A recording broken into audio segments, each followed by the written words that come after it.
I am 39 years old. I have been living and working in Alaska for 7 years, based out of Wrangell on the southeastern coast, guiding hunters and fishermen and backcountry hikers through some of the most remote terrain in North America. Before Alaska, I spent a decade doing wildlife biology fieldwork and academic work in Montana that ended when the funding dried up and the university positions I had been building toward did not materialize. And I pivoted into the practical side of the outdoor industry because the practical side had work and the academic side no longer did. I do not regret this. 7 years in Alaska have given me a working knowledge of difficult terrain and difficult conditions that a university position would not have. And the work keeps me in the field, which is what I wanted from the biology in the first place. I am good at this work in the ways that matter in Alaska, which are the ways that keep you and the people with you alive when the land is trying to make that difficult. I know how to read weather and terrain. I know how to move through country that most people would find impassable. I have the specific calm of someone who has been genuinely frightened in the wilderness enough times to have developed a working relationship with fear rather than an adversarial one. Fear in the field is information. You listen to it and you assess it and you act on what it is actually telling you rather than what it feels like it is telling you. This has kept me and my clients alive for 7 years in country that does not forgive carelessness. I tell you all of this because what I encountered in the drainage in the interior Alaska mountains in late September was the first time in 7 years that my working relationship with fear did not hold. Not because I panicked. I want to be clear about that from the beginning. I did not panic in the drainage, and I am not panicking now writing this 6 weeks later. What happened was more specific and in some ways more permanent than panic, which passes. What happened was a recalibration of what I understood the field to contain, and recalibrations of that kind do not pass. They become the new baseline. The offer came in late September through email from a man named Harlan, who identified himself as representing a private research organization that he did not name.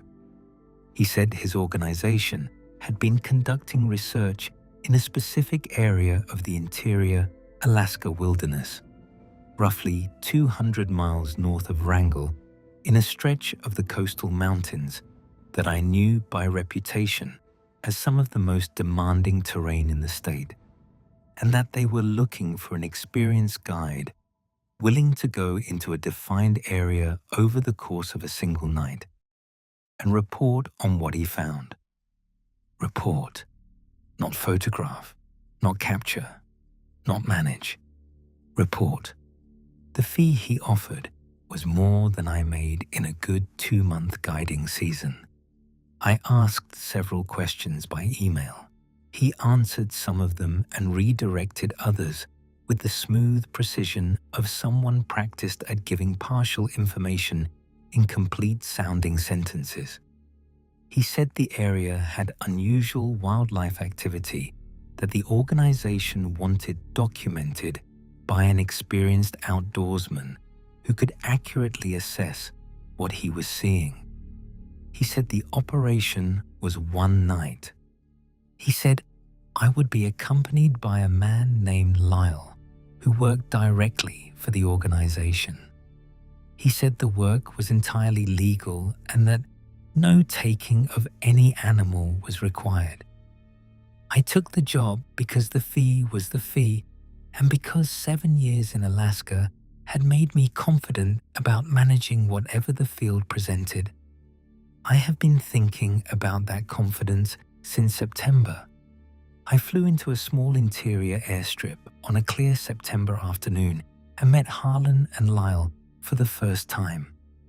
Harlan was a man in his late 50s, compact and deliberate, with the quality of someone accustomed to managing situations from a position of knowing more than the people around him. He was professionally pleasant in the way of someone for whom pleasantness was a tool rather than a disposition, and I understood within the first 20 minutes of talking with him that he knew considerably more about what was in the area we would be entering than he intended to share before the operation. Lyle was roughly my age, early 40s, with the physical bearing of someone with a military or law enforcement background, and the specific silence of someone who had been told to let Harlan do the talking. He had quality equipment, better than most people I had guided through difficult terrain, and he carried it with the ease of long familiarity. The briefing covered the geography of the operational area, a river drainage about 6 miles in length in a valley between two significant ridgelines, and the basic parameters. Garrett and Lyle would enter from the southern end at dusk, move through the valley floor to an observation point about 3 miles in, hold that position for several hours, and withdraw before dawn. Harlan would remain at the staging area with the communication equipment. He said the area had documented unusual wildlife activity, large animals moving through the drainage in the late night hours, and that the organization's interest was in having an experienced outdoorsman's direct assessment of what these animals were and how they were behaving. He said the animals had not demonstrated aggressive behavior toward human observers in any of the organization's previous observation sessions.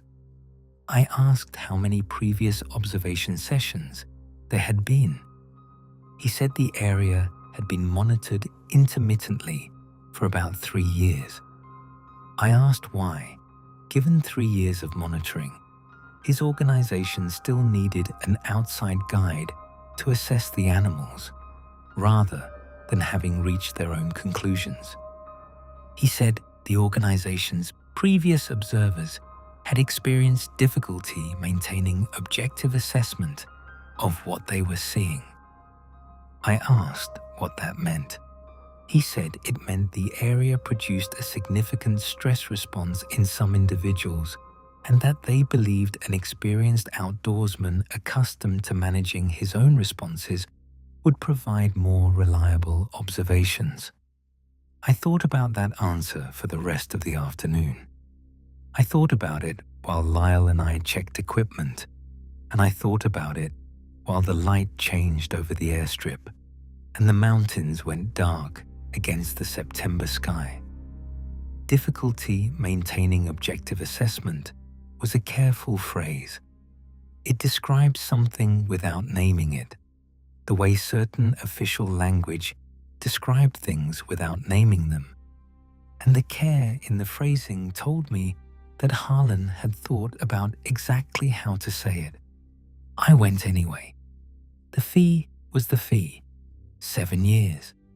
We entered the drainage at dusk, which at this latitude in late September meant the light was gone within the first mile of movement.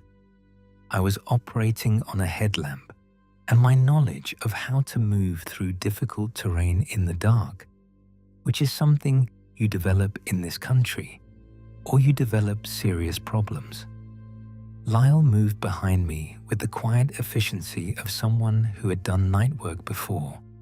The drainage was a river valley, the water low in the fall, the banks thick with alder and willow, the valley floor a mix of gravel bars and boggy ground and dense spruce. Not pleasant terrain in the dark, but well within my experience. What I noticed in the first hour was the sound.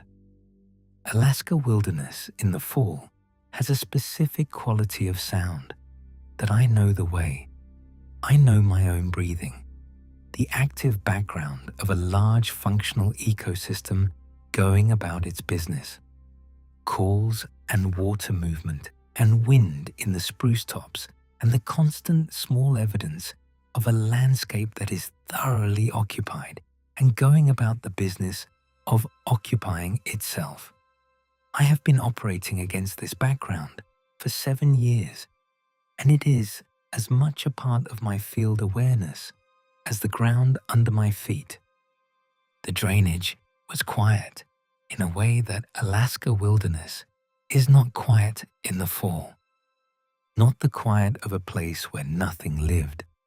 The opposite of that. The quiet of a place where everything that lived in it had gone still at the same time. The held breath quality I had encountered before in proximity to large predators. The way a hillside went silent when a grizzly moved through it. But this quiet had a different character from the bear quiet I knew. It was more complete, and it had been present since we stepped into the drainage, not arriving with an identifiable cause, but simply there, as though the valley had been holding its breath before we arrived and continued holding it after. I mentioned this to Lyle. He said he knew. He said it was always like that in here. I asked how many times he had been in this drainage. He said twice before, both times with other members of the organization. Both times they had withdrawn before reaching the observation point. I asked why. He was quiet for a moment. Then he said the previous teams had found the experience difficult to manage once they reached the second mile. He said we were going to keep moving and reach the observation point because that was what we had been sent in to do. I thought about Harlan's phrase while I navigated all the thickets in the dark. Difficulty maintaining objective assessment. 2 previous teams. The 3-mile mark unreached. I kept moving. I had been hired to reach the 3-mile mark. The second mile is where things changed. I have been in enough remote Alaskan wilderness to have a calibrated sense of what the land around me is doing at any given time. It is a practical skill that develops out of necessity in difficult country.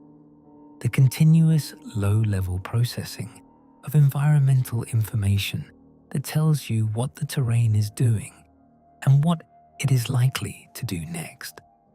7 years good. The second mile produced information I did not know how to process. The first change was physical, not the terrain, which remained the same gravel and bog and spruce. Something in the quality of the air, a change in the way it felt against my skin and in my lungs. Not temperature and not humidity, but something my body registered as different before my mind had a category for it. Subtle enough that I would have dismissed it as fatigue if it were not so consistent, so clearly specific to this stretch of valley. The second change was the watched feeling. I know the watched feeling from predator country. The prickling awareness at the back of the neck, that is the body's recognition of being assessed by something before the conscious mind has found the source. I have felt it dozens of times in grizzly country, and I trust it as a real signal with a real cause, because in my experience, it has always had one. What I felt in the second mile was the watched feeling amplified to a degree I had never encountered. Not one source, multiple sources, distributed on both sides of the drainage and on the valley walls above me. The sensation of being observed from several directions, simultaneously by several things paying the kind of close attention that changes the quality of the air around you. I stopped and turned my headlamp off. I stood in the dark and I listened. I could hear breathing, not close, not threatening, not the close explosive breath of an animal charging. Further up the valley, on the slopes above the drainage, the sound of large animals breathing in the dark. Multiple animals. The sound mixed with the sound of the river, so that separating it required deliberate attention. But once I had heard it, the hearing did not go away. I turned to Lyle and asked quietly if he heard it. He said yes. He said keep moving. I asked what was on the slopes. He said the organization's assessment was that they were large, that there were several of them, and that they had been present in this drainage for at least 3 years. He said Harlan believed they were a species unknown to current wildlife science. I said, the 2 previous teams that turned around at the second mile. Was it this? He said yes. I stood in the dark with my headlamp off, and the sound of large breathing animals on both valley walls and the complete held breath silence of everything else in the drainage. I asked Lyle what would happen if we turned on a light and looked at the slopes. He said he did not know and did not want to find out. I agreed with this. We kept moving. We reached the observation point at the 3-mile mark, a slight rise near the riverbank with reasonable sight lines in both directions along the drainage, and we set up and waited. I'm going to be careful about how I describe what I observed over the next 2 hours, because careful is the only honest approach to it. I am a trained wildlife biologist with 15 years of field experience and 7 years in some of the most wildlife-dense country in North America. And I am telling you that careful is necessary because the alternative is giving you a description that is more confident than my actual observations warranted. And I will not do that.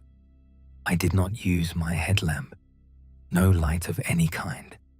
I was operating on eyes adjusted to the ambient darkness, which in a clear late September night in the Alaska interior with a partial moon was enough to distinguish shapes and movement at moderate distance against the lighter sky. The things on the slopes were moving. They had been on the slopes before we entered the drainage, and there were more of them than the breathing in the second mile had suggested. I could see their movement against the sky at the ridgeline, the silhouettes of large shapes moving along the upper valley walls with a slow and unhurried quality.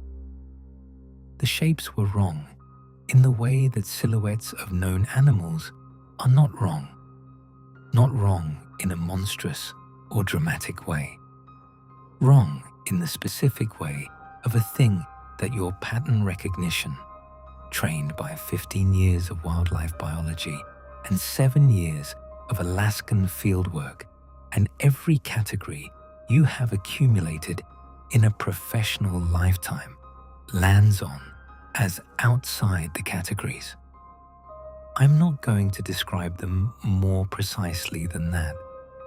I made this decision before I started writing, and I am holding to it. Not because I think precision would be unbelievable, but because any precise description I give will be less accurate than simply telling you that I do not have adequate language for what I was looking at. And an inaccurate description is worse than an incomplete one. It gives you something wrong to picture instead of something honestly blank. What I can describe accurately is the behavior. The things on the slopes were not hunting. They were not moving with the directional focus of predators working toward prey. They were moving in a way that my long experience with wildlife behavior could only place in one category, which was attention. distributed attention, slow and patient, from both sides of the valley above us. They were aware of me and Lyle at the observation point, certain of this. The watched feeling from the second mile had not diminished at the observation point, but had clarified, had resolved from a general sensation into something more specific, the awareness of being the object of careful and sustained observation from multiple sources that were neither concealing themselves nor pressing forward. They were watching us, watch them. I had been in the field with a great many animals over 15 years. I had never been in the field with anything that watched me the way these things watched from those slopes. The watching had a quality of consideration to it, of assessment that went beyond the threat or not threat calculation of a wild animal encountering a human presence. It felt, and I am aware of how this sounds, and I am saying it anyway, because it is the most accurate description I have, like being assessed by something that was deciding what category to put me in. We had been at the observation point for about 2 hours when one of them came down from the slope to the valley floor. I have a threshold for what frightens me in the field that is higher than most people's threshold, built over 15 years of situations that would have been overwhelming to someone without the training and the practice. I am not describing this to flatter myself. I am describing it because the threshold is real and because what happened when the thing came down to the valley floor reached it. I did not panic. I am going to keep saying this because I think the distinction matters. I did not freeze, and I did not make noise, and I did not do anything that my experience told me would escalate the situation. I made a calm and deliberate decision that Lyle and I were going to begin moving back toward the southern end of the drainage at a steady, unhurried pace. And I communicated this to Lyle in a voice I kept level, and we started moving. I cannot describe the thing that came down to the valley floor in terms I believe are accurate. I will say it was large. I will say it moved in a way that was not consistent with any large animal in my experience. Not inconsistent in a violent or aggressive way, but inconsistent in a way that my pattern recognition could not place. The same quality of wrongness as the silhouettes on the ridgeline, but closer and therefore more present and more certain. What I will describe is what it did. It stopped when we began moving away. It held its position while we withdrew, not tracking us, not pressing forward, just still in the dark of the valley floor while we moved back the way we had come. And the stillness had a quality that I have been trying to find the right word for since September, and the word I keep landing on is permission. It stopped and it held still and it waited to see that we were leaving, and the waiting felt like permission to leave, like the withdrawal was acceptable, and the thing was making that clear by not following. I have been in the field with many large predators, and I know what it is to have an animal let you go.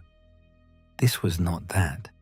This was something that had assessed our presence in its territory over the course of a night and had reached a conclusion about us and was communicating the conclusion through its stillness. We were being let go, specifically and deliberately. I did not look back at the valley floor after we started moving.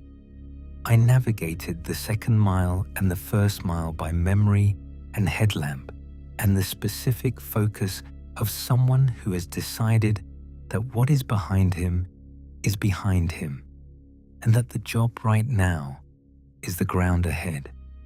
The watched feeling stayed present all the way back through both miles and faded, not all at once but gradually, the way a sound faded when you moved away from its source.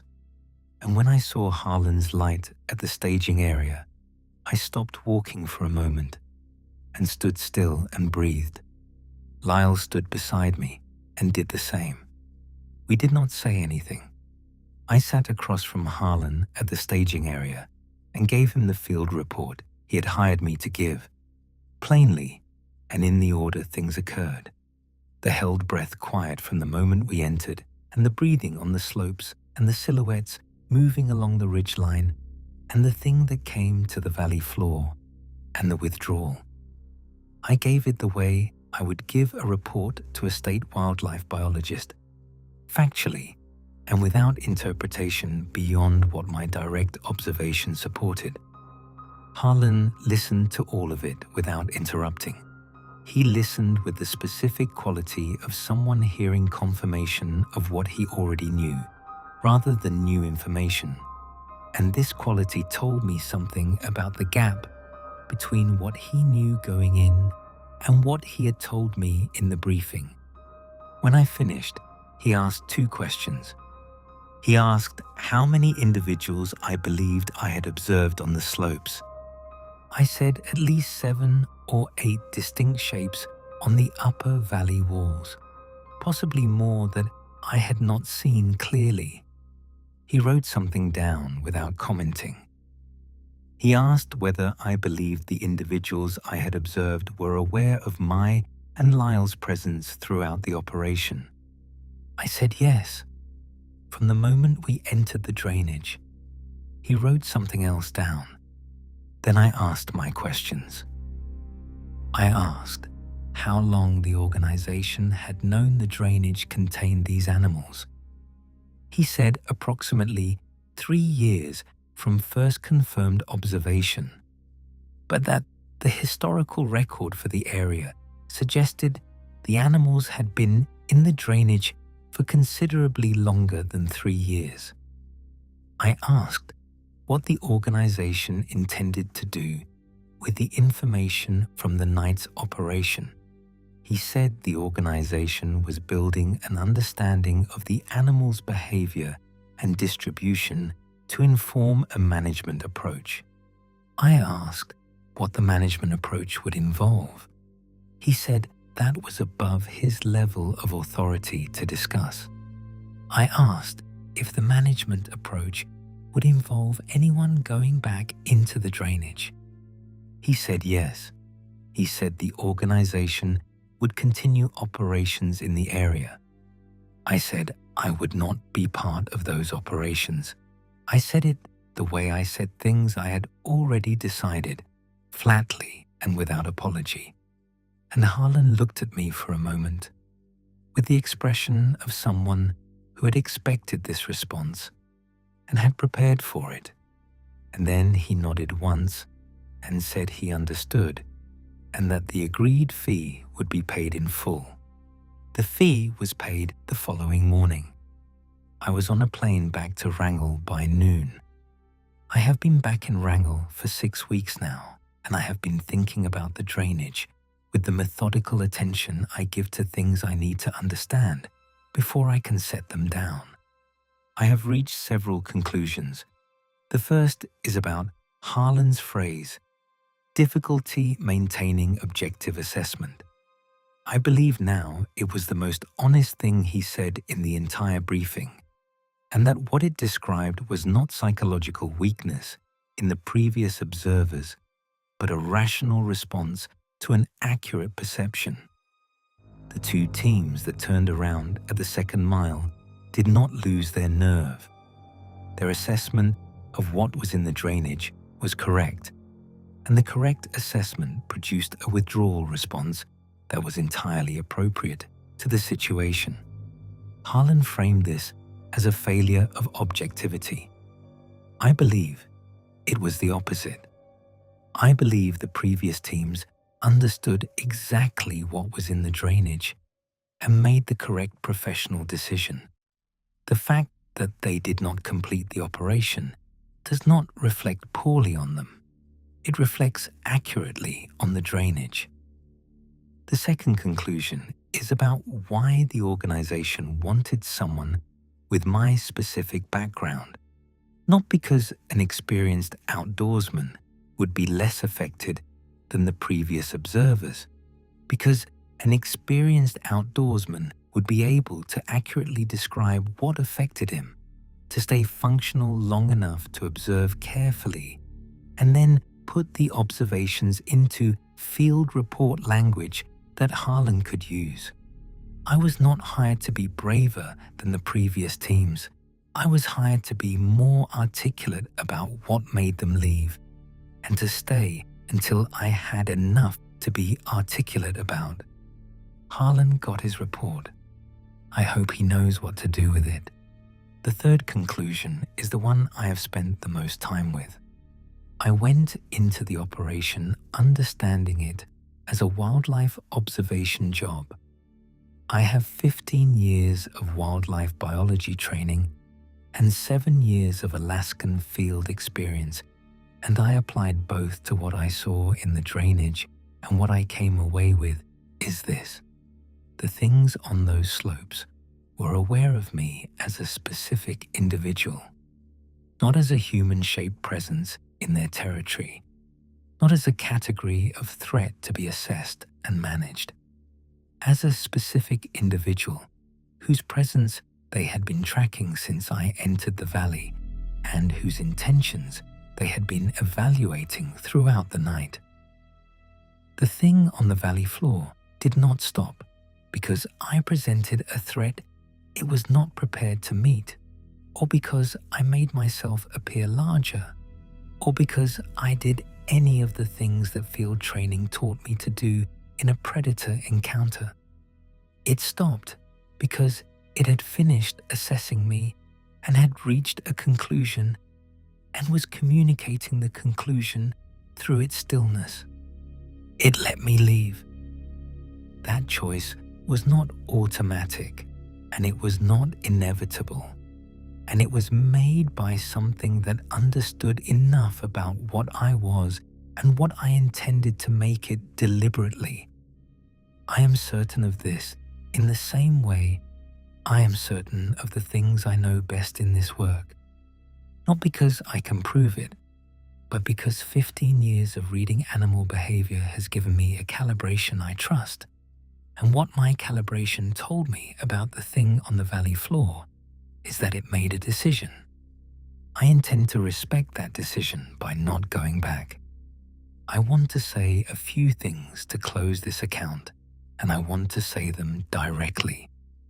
To anyone approached about a guiding or field observation job in remote terrain with a fee substantially above market rate, and an employer who answers questions selectively and uses phrases like difficulty maintaining objective assessment when describing why previous operators did not complete the work.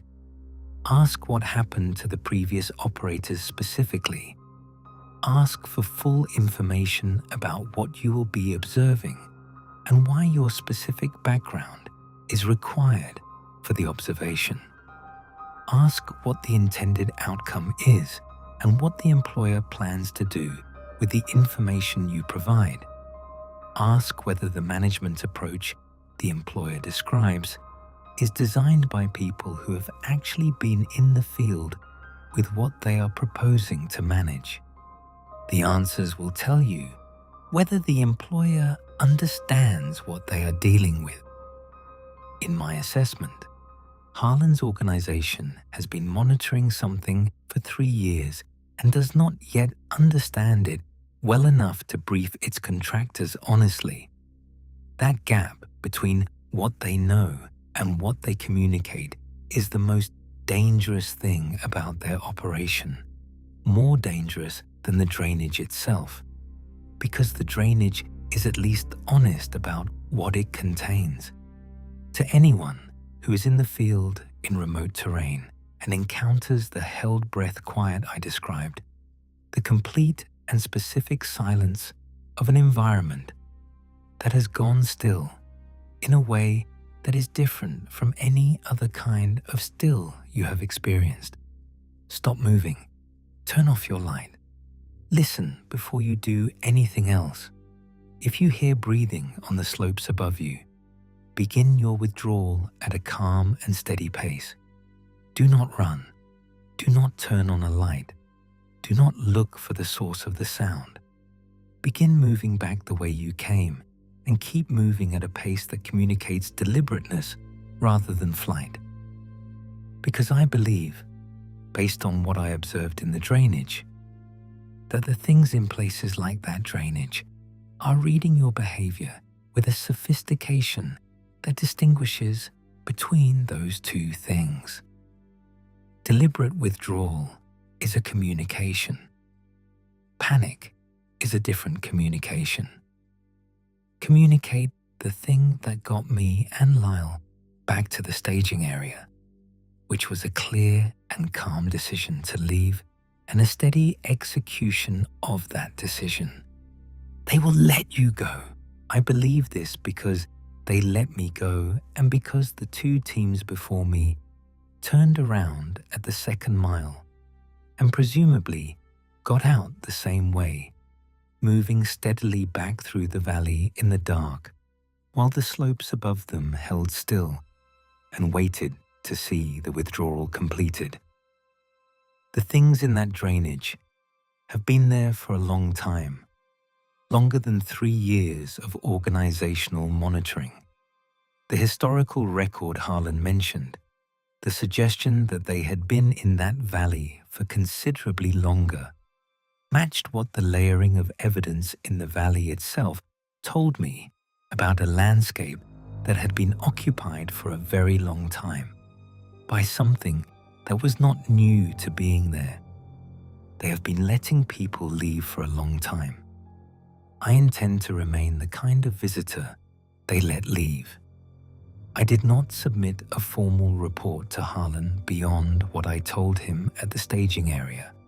He has the fee he paid me and the verbal account I gave him, and he can do what he intends to do with the drainage using whatever else he assembles. What I observed in that valley is not mine to hand over to a management approach I do not understand and do not trust. It belongs to the drainage. I am leaving it there.